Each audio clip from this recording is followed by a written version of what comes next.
لو عندك فيديو فيه علامة مائية وعايز تشيلها سهل. طب لو عندك فيديو فيه علامات مائية في أماكن مختلفة أو علامة مائية متغيرة دي برضه سهل. تابع معنا الشرح، جبت لك بدل الطريقة 2 و3 و4 و5.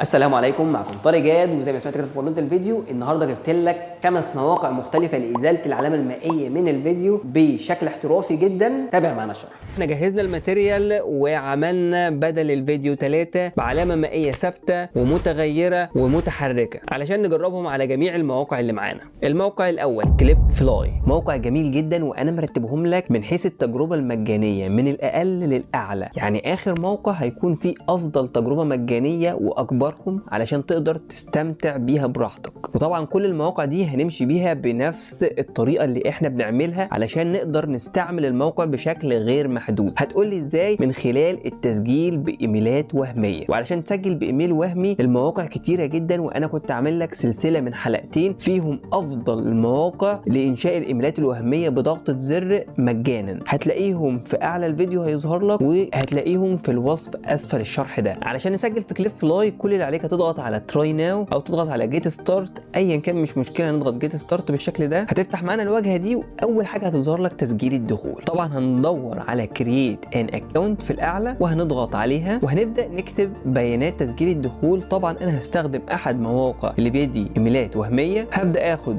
الايميل كوبي وهرجع الصقه في المكان المراد، وهبدا اكتب اي باسورد بالشكل ده، وهبدا اضغط ساين اب بالشكل ده. تم تسجيل الدخول. معاك 15 كريدت، الفيديو الواحد بياخد 10 كريدت. معنى كده انك مع كل حساب هتنشئه هتقدر تعدل على فيديو واحد بس. هنبدا نرفع الفيديو من خلال الضغط على الخانه دي، هيفتح معانا الواجهه دي. هنضغط ابلود، هنبدا نتوجه للفيديو بتاعنا، ولازم المده بتاعت الفيديو لا تتعدى دقيقه. هنختار الفيديو بالشكل ده 59 ثانيه ونضغط اوبن. بعد ما يتم الرفع هنضغط عليه علشان نحدده، هيبدأ يظهر معانا في الأسفل وهنضغط على كونفيرم. هنبدأ نحدد دلوقتي على العلامة المائية اللي احنا عايزين نحذفها. طبعا عندك الفرشة وعندك الممحاة لو انت غلطت، وكمان هنا حجم الفرشة تقدر تتحكم فيه، وتبدأ ان انت تحدد بقى ايه على العلامة المائية اللي موجودة عندك في الفيديو، علشان يبدأ الذكاء الاصطناعي يفهم ايه بالظبط اللي انت عايز تحذفه من الفيديو. ومش لازم كمان علامة مائية، ممكن تحذف اي حاجة من الفيديو. حددنا كده على العلامة المائية بالشكل ده، هنبدأ نضغط كونفيرم. اخر حاجة هنعملها هنضغط على جنريت. بعد ما يتم عملية إزالة العلامة المائية هيظهر معاك النتيجة بالشكل ده. شغل كده علشان نشوفها. زي ما انت شايف كده حاجة جامدة جدا.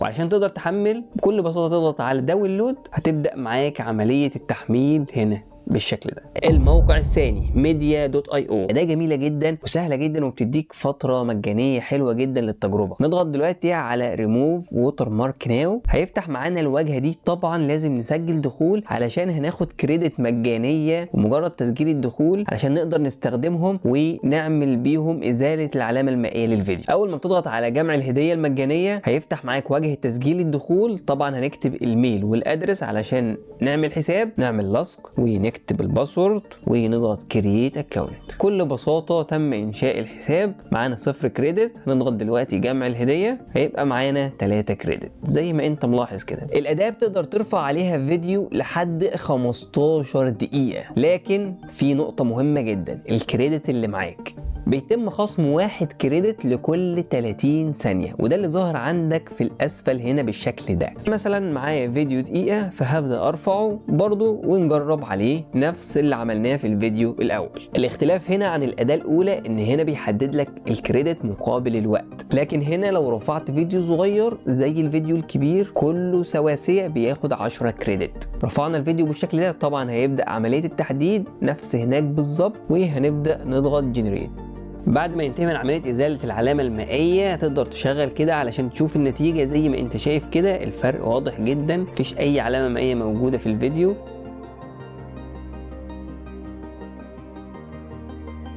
تضغط بس داونلود من الخانه دي، هيبدا معاك عمليه التحميل مباشره. الموقع الثالث ايزات ريموف. الموقع جميل جدا وبيقولك ان هو بيقدر يرفع فيديو لحد 5 دقائق، بس ده تقريبا على الخطه المدفوعه، لكن الخطه المجانيه اللي فيه بتقدر ترفع فيديو دقيقه. هنبدا نحدد العلامه المائيه بالشكل ده، وهنضغط بقى ايه ريموف ووتر مارك. بعد انتهاء عملية حذف العلامة المائية هتظهر معاك النتيجة زي ما انت شايف بالشكل ده، وكل ده من غير ما تسجل دخول اصلا. انت متخيل؟ فمش محتاج اصلا انك تعمل حسابات وهمية علشان تسجل دخول. كل اللي عليك بس اعمل واجهة متصفح متخفي وابدأ ارفع الفيديو بتاعك وهتحصل على النتيجة مباشرة.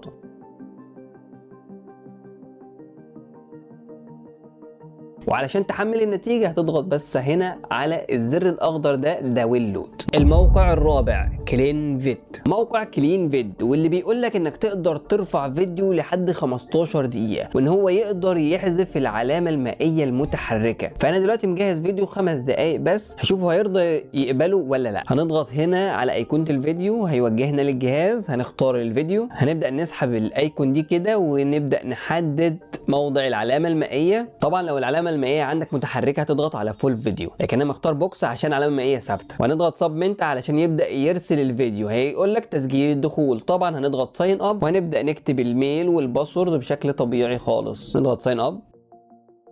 طب يا جماعه للاسف الموقع طلع بيقبل لحد 30 ثانيه بس في الخطه المجانيه. انا المعلومه اللي عندي كانت غلط للاسف، وانا بجربه لاول مره معاكم.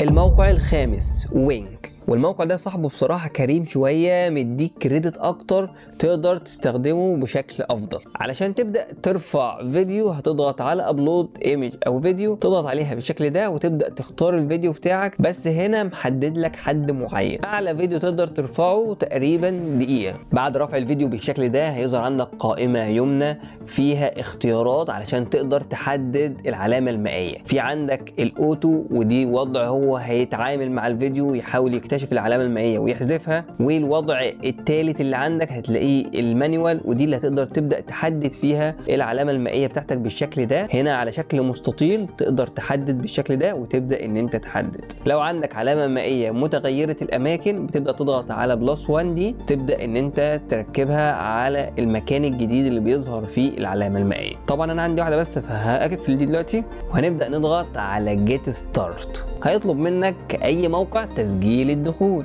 فطبعا احنا هنضغط على تسجيل حساب جديد. هنبدأ نكتب برضو الميل والباسورد وهنضغط تسجيل دخول واضغط اجري. هتظهر لنا البازل دي علشان اثبات الهوية، شدها كده بس خلاص. هيبعت لك بس كود تفعيل على الميل، هنرجع كده وناخده كوبي وبيست نيكست وبس كده. انت سجلت دخول واضغط جيت ات عشان تاخد الكوين المجانيه بتاعتك. معاك 100 كوين. الفيديو هياخد 12 كوين فقط، يعني دقيقه كامله هياخد 12 كوين فقط. هنبدا نضغط جيت ستارت علشان نشوف النتيجه، وفي ثواني معدودة هتطلع لك النتيجة النهائية زي ما انت شايف كده. دقيقة كاملة مفيش اي علامة مائية في الفيديو. هو طبعا ممكن تحصل اخطاء بسيطة، بس هي في الفيديو ككل مفيش اي علامة مائية. وعلشان تقدر تحمل الفيديو او النتيجة النهائية هتضغط بس على اكسبورت. اول ما تضغط عليها بالشكل ده هيبدا ان هو يحمل لك الفيديو بالشكل اللي انت شايفه ده. الموقع السادس UN ووترمارك. وكمان في الموقع الاخير ده هسيبهم لكم في القائمه، بيديك نص دقيقه بشكل مجاني. يلا كل حساب بتسجله في نص دقيقه بشكل مجاني، وده اصغر واسخف موقع فيهم لو حابب تجربه. وعلشان توصل لكل المواقع دي كل اللي عليك يا صديقي في الوصف اسفل الفيديو هتلاقي رابط مباشر هيوجهك لتدوينه فيها كل اللي اتكلمنا عنه النهارده. وبكده نكون وصلنا لنهايه الشرح اللي معانا النهارده. يا رب يكون الشرح عجبكم ويا رب تستفيدوا من الموضوع. سبحانك اللهم وبحمدك اشهد ان لا اله الا انت استغفرك واتوب اليك. سلام.